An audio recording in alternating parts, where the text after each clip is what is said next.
आपका मेरे चैनल भक्ति का ज्ञान में हार्दिक स्वागत है।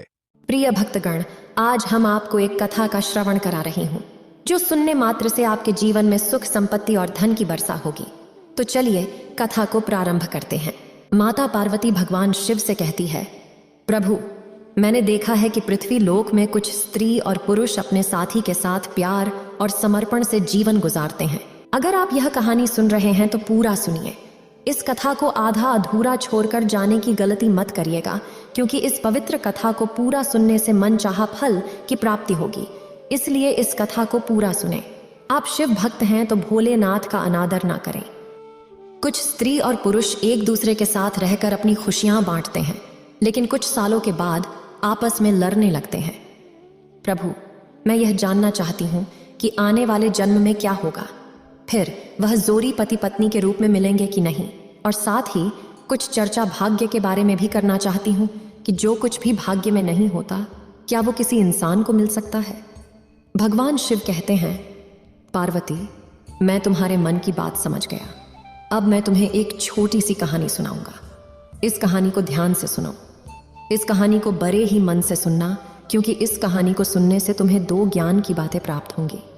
पति और पत्नी का संबंध कितने जन्मों तक रहता है, और भाग्य में जो नहीं होता वो कभी नहीं मिलता। प्रिय श्रद्धालुगण, ये कहानी बहुत ही शिक्षाप्रद है, इसलिए कृपया ध्यान दें कि कहानी के आखिर तक जुड़े रहें, क्योंकि एक आधा सुना हुआ कहानी से सिर्फ आधा ज्ञान मिलता है जो हमारे जीवन में कभी भी उपयोगी नहीं होता।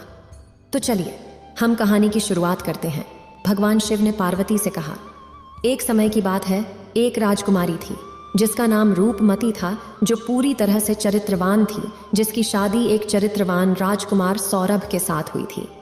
दोनों ही जीवन का आनंद सुख वैभव के साथ ले रहे थे। धन की कोई कमी नहीं थी, सिर्फ कमी थी तो एक संतान की, जिसको लेकर के रूपमती चिंताग्रस्त रहती थी। समय धीरे धीरे गुजरता गया। एक दिन रूपमती की तबीयत अचानक बहुत खराब हो गई। फिर वो राजकुमार सौरभ से बोली, प्रीतम, मैंने आपकी सारी बात मानी है। मैंने आपकी बहुत सेवा की है और पूजा भी की है, मगर मैं आपको एक खुशी पूरा नहीं कर सकती। वो है संतान को जन्म देने की खुशी। मुझे आभास हो रहा है कि मेरा जीवन कुछ पलों में ही समाप्त होने वाला है। मलाल मत करना मेरे ना रहने के बाद। मेरी यादों के सहारे आप अपना जीवन जीना। मैं आपको वचन देती हूँ, अगले जन्म में फिर आपकी पत्नी बनूंगी। तब मैं आपको संतान की इच्छा अवश्य पूरी करूंगी। और फिर इतना कहकर कि उस रूपमती की मृत्यु हो जाती है। फिर एक दिन सौरभ भी शरीर को त्याग देता है। फिर वो राजकुमार सौरभ एक ऐसे राजा के यहाँ जन्म लेता है जिसकी 100 रानियां थीं, और 100 रानियों के बीच में वो अकेला ही पुत्र था। उधर वो राजकुमारी रूपमती भी एक ऐसे राजा के यहाँ जन्म लेती है जहाँ 100 रानियां थीं, और सब रानियों के बीच में केवल एक ही पुत्री थी। जिन्स राजा के पुत्र था। उस राजा के पास में एक बहुत ही अक्लमंद और वफादार तोता था। राजा उससे बहुत सारे मामलों में सलाह लिया करता था, और उसकी सलाह वो मानता भी था। बड़ी बड़ी मुश्किल समस्याओं में राजा तोते की सलाह अवश्य लेता था। एक दिन राजा ने उस तोते के पास गया और तोते से कहा, हे तोते, मैं तुम्हें एक बहुत बड़ी जिम्मेदारी सौंपता हूँ जो तुम्हें पूरी करनी है। तो तोता ने कहा, बोलो महाराज, मैं आपके लिए कुछ भी कर सकता हूँ। तो राजा ने कहा, है तोते, तुम तो जानते हो कि मेरा एक ही बेटा है, और मैं अपने बेटे के लिए कैसी बहू चाहता हूँ वह तुमको पता है।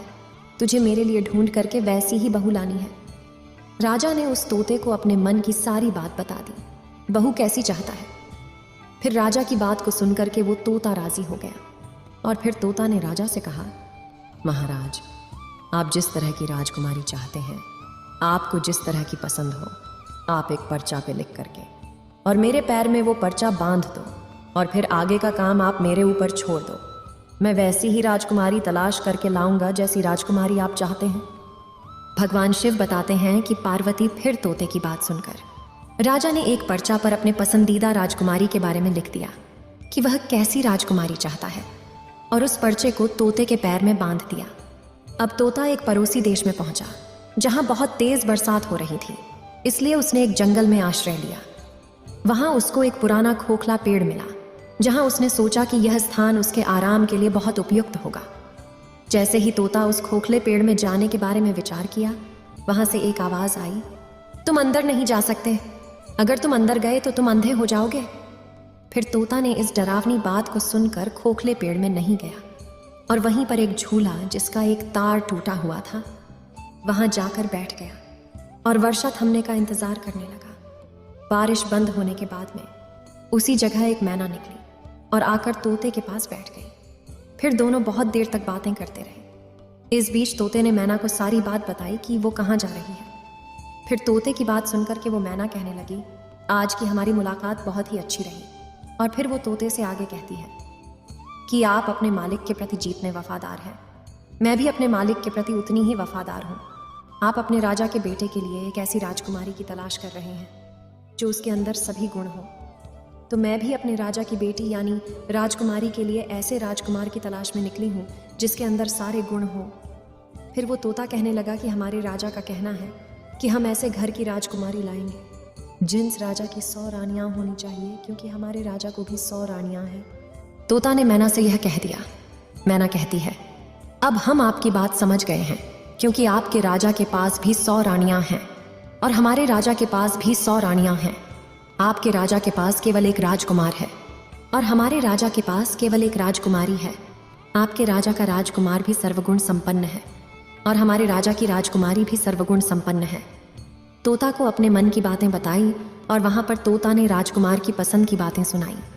फिर तो वह तोता और मैना राजकुमारी के देश में आ गए, क्योंकि तोता मन में यह सोच रहा था कि मेरे मालिक का सपना पूरा हो जाएगा, उनकी इच्छा पूरी हो जाएगी। वह जैसी राजकुमारी चाहते हैं वैसी ही राजकुमारी आज मुझे मिल गई है।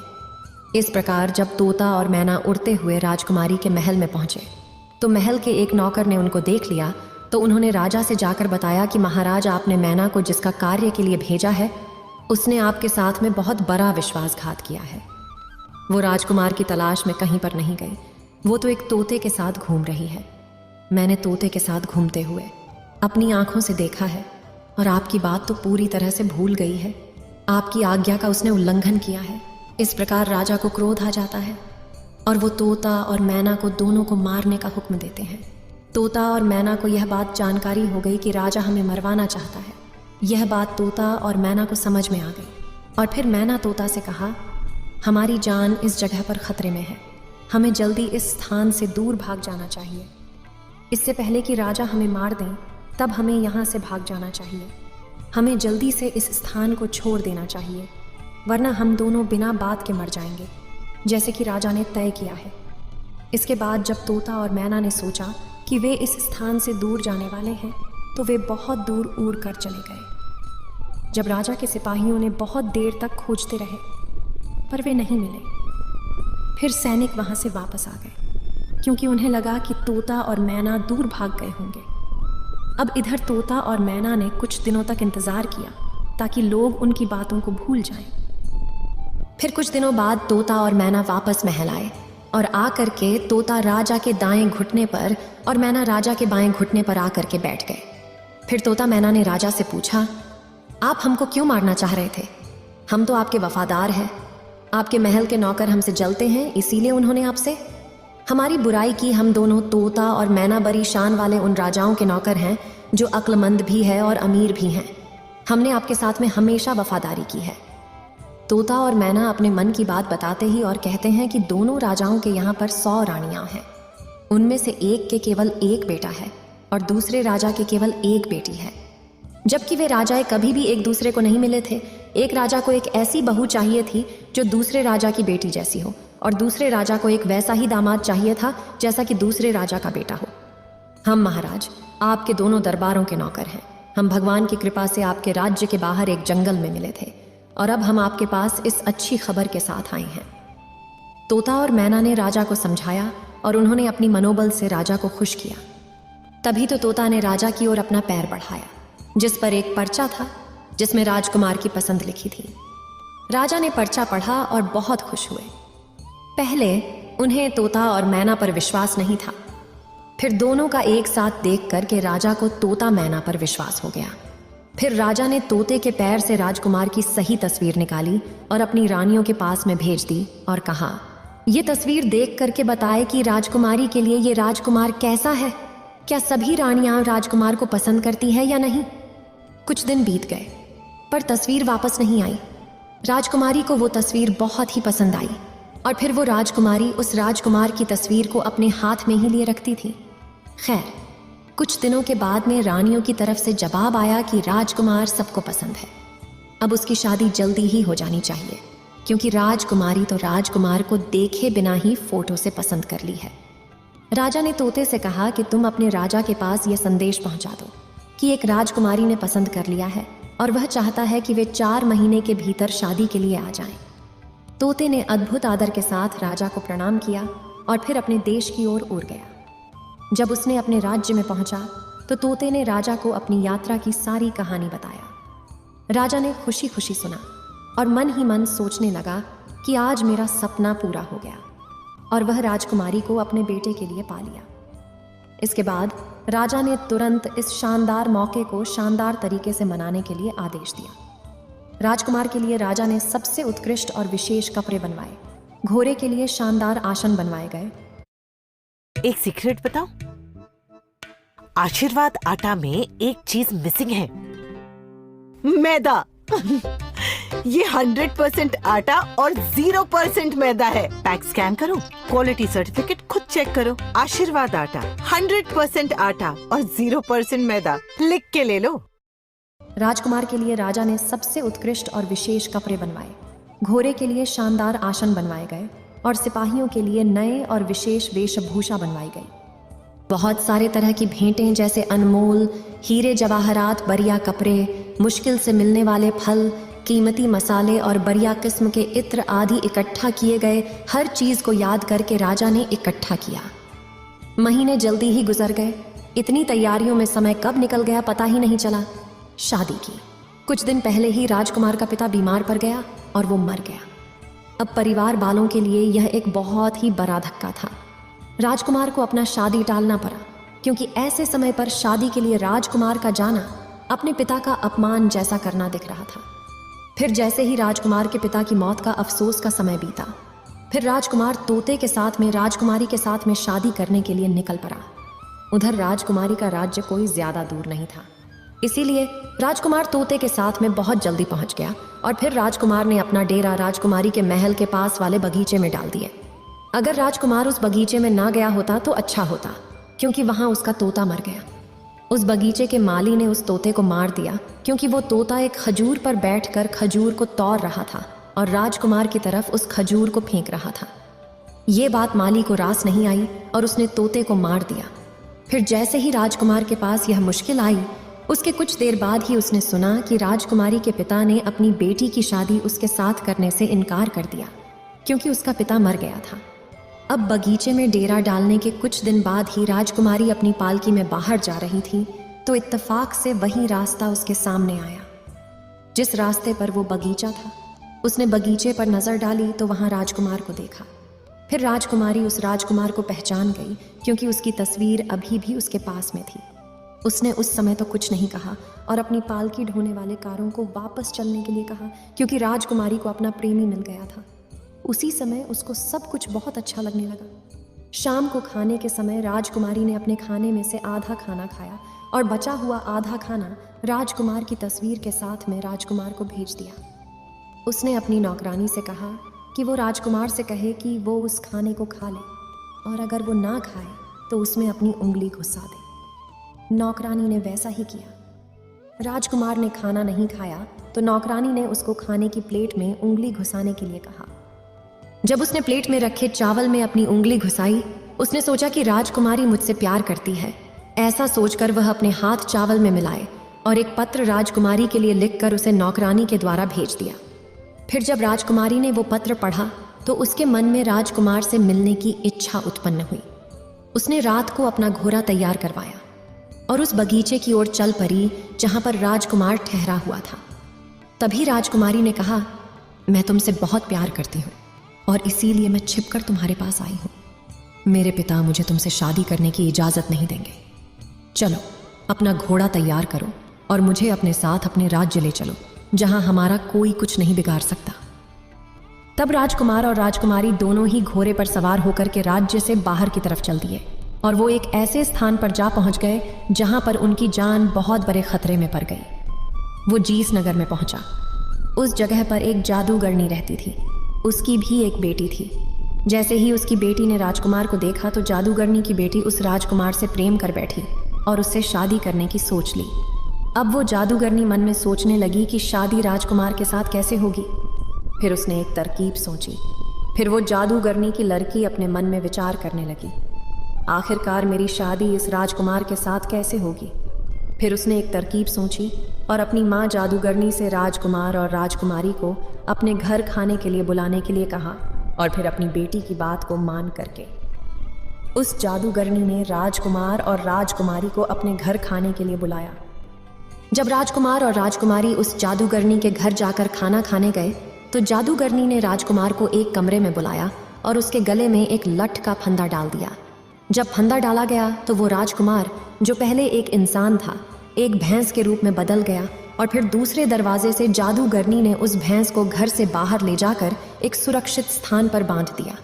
वहां वो अपनी बेटी के साथ भी था। अब राजकुमारी खाने के बाद अपने राजकुमार को खोजने लगी, लेकिन वो भैंस बन चुका था। उसे कैसे ढूंढती? पूरे दिन वो भैंस थे जो जादूगरनी की बेटी के पीछे घूमते रहते थे। जादूगरनी की बेटी जहां भी जाती वह भैंस उसके पीछे जाता। जादूगरनी की बेटी रात को भैंसे के गले से वो रस्सी का फंदा निकाल देती थी, जिससे वो राजकुमार बन जाता था और भैंसे का रूप खत्म हो जाता था। और जैसे ही सुबह होता था वैसे ही वो रस्सी का फंदा फिर राजकुमार के गले में डाल करके उसे भैंसा बना देती थी और दिन भर उसे बाहर घूमती थी। उधर राजकुमारी को राजकुमार से बिना मिले कई दिन हो गए थे। राजकुमारी पागलों की तरह अपने राजकुमार को ढूंढ रही थी। वो बहुत ही दुखी थी। उसको पता ही नहीं था कि अब वो करे तो क्या करे। आखिरकार राजकुमार उसको छोड़कर कहाँ चला गया। कभी राजकुमारी मन में सोचने लगती कि राजकुमार ने मुझे धोखा दे दिया, कभी सोचती कि मुझे धोखा नहीं दे सकता है, वो मुझे बहुत प्यार करता है, मैं भी उससे बहुत प्यार करती हूँ, कहीं ऐसा तो नहीं किसी ने उसका कत्ल कर दिया हो। उस राजकुमारी ने एक आदमी का रूप धारण किया और उस नगर के राजा के पास गई और उससे अपने मन की बात कही। उधर राजा राजकुमारी की शक्ल, सूरत और बोलने के ढंग से बहुत ही प्रभावित हुआ। फिर राजा ने अपने दरबार में उस राजकुमारी को कोतवाल के पद पर नियुक्त कर दिया। जब वो राजकुमारी कोतवाल बन जाती है, क्योंकि कोतवाल का आना जाना बहुत सारे घरों में होता है, इसलिए उसे बहुत सारे घरों के अंदर बाहर के रहस्य मालूम होते हैं। इस प्रकार वो राजकुमारी कोतवाल बनकर राजा के यहाँ काम करने लगी। समय धीरे धीरे बीतता गया, कई साल बीत गए। फिर एक दिन राजा की मृत्यु हो जाती है। उधर सभी नगरवासी उस कोतवाल को राजा बना देते हैं, क्योंकि उस कोतवाल राजकुमारी का व्यवहार जनता के प्रति बहुत ही अच्छा था। फिर एक दिन उसी नगर से एक व्यक्ति एक भैंसा खरीदने के लिए उस राजा रूपी राजकुमारी के पास आया, तो राजा रूपी राजकुमारी ने उस व्यक्ति का भैंसा खरीद लिया। वो भैंसा बहुत ही काम का था। वो किसी भी खोई हुई चीज को सूंघ करके बता देता था। एक दिन अचानक वो भैंसा कहीं गुम हो गया। फिर तो राजा ने उस नगर में सूचना भिजवा दी कि इस नगर में जितने भी भैंसे हो सबको यहाँ पर इकट्ठा किया जाए। उधर ये सूचना उस जादूगरनी के पास भी पहुंची। अब सभी नगर के राजा के सामने एकत्रित हुए, मगर उस जादूगरनी ने अपना भैंसा, जो कि एक राजकुमार था, उस राजा के दरबार में नहीं भेजा। फिर जब सैनिकों ने राजा रूपी राजकुमारी को जादूगरनी के द्वारा अपना भैंसा नहीं भेजने की बात बताई, तो राजा रूपी राजकुमारी एकदम से भड़क गई और उसने जादूगरनी सहित उस भैंसे को जबरदस्ती बुलवाया। उधर जैसे ही सैनिकों ने उस भैंसे के गले में परी हुई रस्सी को जोर से खींचा, वैसे ही वो रस्सी उस भैंसे की गर्दन से निकल गई और रस्सी गर्दन से निकलते ही वो भैंसा जो था एक राजकुमार के रूप में परिवर्तित हो गया और वह तुरंत उस राजकुमार से मिली। उस जादूगरनी बुढ़िया को पकड़वाकर उस राजा रूपी राजकुमारी ने उसके पास ले जाने में मदद की। तब राजकुमारी ने सभी नगरवासियों से कहा कि उसे अपने राजकुमार से मिलने के लिए एक आदमी के रूप में रहना पड़ा था। मैं एक औरत हूँ, इसलिए आज से आप सभी हमारे राजकुमार को अपना राजा और हमें अपनी रानी मानो। नगरवासी खुश होकर उस राजकुमारी को रानी, राजकुमार को अपना राजा बनाने में सहमत हुए। अब उस राजकुमार को राजा बनने का मौका मिला और उस राजकुमारी को रानी बनाने का सौभाग्य प्राप्त हुआ, जबकि उस जादूगरनी बुढ़िया को सूली पर चढ़ा दिया गया और उसकी बेटी को हमेशा के लिए कैद में डाल दी गई। क्योंकि जो जादूगरनी की बेटी थी उसने पूर्व जन्म में अपने पति को झूठा दोष लगा करके एक राजा की कैद में डलवा दिया था। इसीलिए इसे जादूगरनी की बेटी को भी राजा के दंड का सामना करना पड़ा। फिर वो राजा और रानी बनकर के एक दिन घूमने के लिए जाते हैं और जब जंगल से होकर गुजरते हैं तो वो एक पेड़ के पास में आराम करने लगते हैं। वो पेड़ बरसों पुराना था। उस पर राजकुमार और राजकुमारी ने अपने पूर्व जन्म में एक प्रेम चिन्ह बनाया था जो पूरी तरह से सुरक्षित था।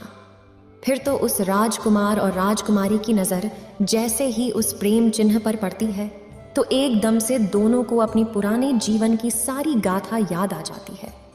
पुराने जीवन की पुराने जन्म की सारी बातें याद आ जाती हैं और उनके जीवन में एक खुशी की लहर दौड़ जाती है। फिर वो राजकुमारी बोलती है, मुझे सब समझ में आ गया।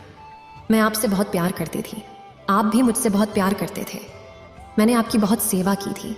केवल मेरे मन में एक ख्वाब था कि मैं आपकी खुशी के लिए एक संतान को जन्म नहीं दे सकी, लेकिन इस जन्म में फिर हम दोनों मिले हैं और पति पत्नी के रूप में मिले हैं क्योंकि ये हमारा सच्चा प्यार था। इसलिए हम दोनों एक होकर मिले और मुझे पूरा यकीन है कि इस जन्म में भगवान हमारी मनोकामना सुनेंगे और आपको संतान का सुख अवश्य मिलेगा। भगवान शिव कहते हैं, पार्वती, समय चलते चलते सब पिछले जन्म के कर्मों का फल अवश्य मिलता है। और फिर वो राजकुमारी गर्भ धारण करती है और समय आने पर एक सुंदर संतान को जन्म देती है। इस प्रकार एक पत्नी अगले जन्म में आकर अपने पति को भी पाती है और पति की खुशी के लिए एक पुत्र रत्न को भी जन्म देती है। भगवान शिव कहते हैं, पार्वती, इस कहानी से पहली ज्ञान की बात ये प्राप्त हुई कि यदि स्त्री पुरुष आपस में सच्चा प्रेम करते हैं और आपस में तनक भी विरोधाभास नहीं होता, ऐसे पति पत्नी का रिश्ता जन्म जन्मांतर का होता है। वहीं अगर स्त्री पुरुष को धोखा देती है तो उसे भी धोखा मिलता है, और यदि पुरुष स्त्री को धोखा देता है तो पुरुष को भी धोखा मिलता है। इसलिए पति पत्नी का रिश्ता अटूट विश्वास का होता है। इसलिए एक दूसरे के साथ विश्वास बनाए रखना चाहिए, और जो स्त्री पुरुष विश्वास की डोर मजबूत रखते हैं वो हर जन्म में पति पत्नी के रूप में मिलते हैं। ऐसे जैसे एक समय पर एक राजकुमारी को अपने अगले जन्म में वही राजकुमार पति के रूप में प्राप्त हुआ और उसकी आवश्यकता थी जो संतान की प्राप्ति की गई थी। फिर उसे अगले जन्म में संतान का सुख भी प्राप्त हुआ। भगवान शिव कहते हैं कि पार्वती, इस कहानी से एक दूसरे जीवन का ज्ञान प्राप्त की। जो कुछ भी किसी के भाग्य में नहीं होता वह कभी नहीं हो सकता है, क्योंकि जादूगरनी की बेटी का चरित्र सही नहीं था। वह अपनी जादुई शक्ति का सहारा लेकर राजकुमार को प्राप्त करना चाहती थी, जो कि राजकुमार उसके भाग्य में नहीं था। इसलिए वह उस राजकुमार को प्राप्त नहीं कर सकी, क्योंकि जो भाग्य में नहीं होता वह कभी नहीं हो सकता। राजकुमार केवल उस राजकुमारी के भाग्य में था। इसलिए इतनी सारी कठिनाइयों के बावजूद भी उस राजकुमारी को उसके पूर्व जन्म के पति राजकुमार के रूप में प्राप्त हुआ। अब भगवान शिव कहते हैं कि पति पत्नी का रिश्ता जन्म जन्मांतर का होता है। इसलिए इस रिश्ते में हमें हमेशा पत्नी के प्रति विश्वास बनाए रखना चाहिए और पूरी तरह से एक दूसरे के आदर्श का पालन करना चाहिए। और जो कुछ भी हमारे भाग्य में नहीं होता वह चाहे हम कितना भी प्रयास कर लें वो हमारे पास नहीं आता। इसलिए कभी भी गलत रास्ते पर न जाने की बजाय सही मार्ग पर चलने की कोशिश करनी चाहिए, अन्यथा हमें गलत परिणाम सहने पड़ सकते हैं। जैसे कि उस जादूगरनी की बेटी को राजा ने हमेशा के लिए कैद में डाल दिया और उसका सारा जीवन जेल में गुजर गया। अगर आपको ये वीडियो अच्छी लगी हो तो लाइक और कमेंट करें और मेरे चैनल को सब्सक्राइब कीजिए। आपका धन्यवाद।